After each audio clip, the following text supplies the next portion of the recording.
Bharatiya Janata party के प्रदेश महामंत्री दुष्यंत गौतम ने कल वडोदरा शहर के कमाटी बाग स्थित संकल्प भूमि स्मारक पर आगमन करते हुए पुष्पांजलि अर्पित की थी।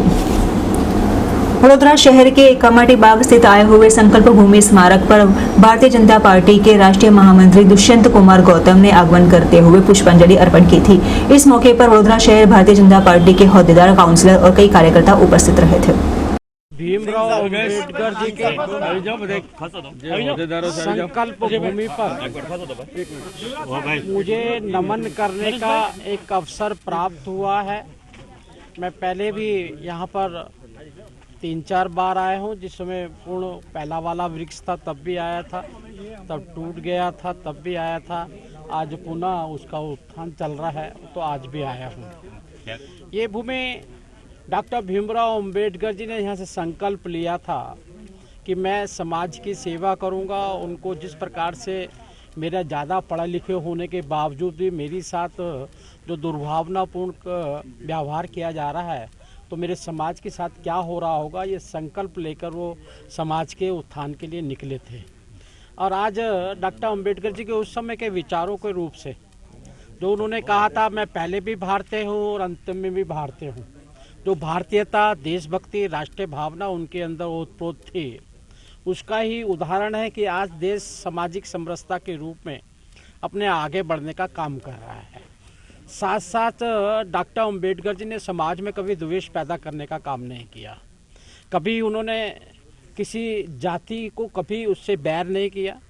वो ब्राह्मणों को भी, क्षत्रियों को भी, वैश्य को भी, शूद्र को, सबको बराबर का हक मिलना चाहिए मानकर चलते थे।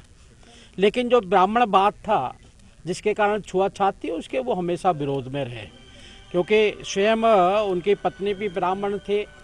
जो अम्बेडकर नाम मिला वो भी ब्राह्मण एक उनके गुरु थे, उनसे मिला था।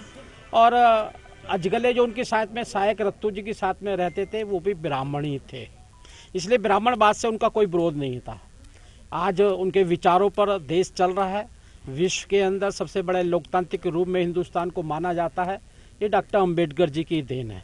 लेकिन डॉक्टर अम्बेडकर जी को आज पूरे संसार के अंदर जिस प्रकार से जो उनका अभी 125वां जन्मदिन गया था, भारत सरकार ने लगातार पूरे विश्व में 140 एम्बेसियों के अंदर उनका जन्मदिन मनाने का कार्यक्रम किया था।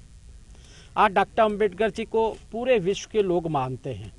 और नरेंद्र मोदी स्वयं कह चुके हैं कि आज मैं जिस पद पे हूँ, अपने अम्बेडकर जी के कारण से हूँ। और अम्बेडकर जी को पूरा पंचतीर्थों का निर्माण, आज दुर्भाग्य है कि आज़ादी के बाद उनको भारत रत्न जब मिला, जब गैर कांग्रेस सरकार थी।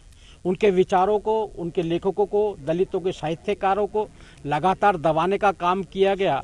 लेकिन उनको भी नमन करता हूँ, लगातार डॉक्टर अम्बेडकर जी के विचारों को उन्होंने जीवित रखा। और जीवित ही नहीं रखा, वर्तमान में जिस प्रकार से उनके पंचतीर्थों का निर्माण हुआ है, हमें बड़ा दुख होता है। पार्लियामेंट में मैंने भाषण में अपने कहा था, हमारे बच्चे पूछते हैं कि दुनिया की हमें समाधियाँ देखने को मिलती हैं, डॉक्टर अम्बेडकर की समाधि कहाँ है।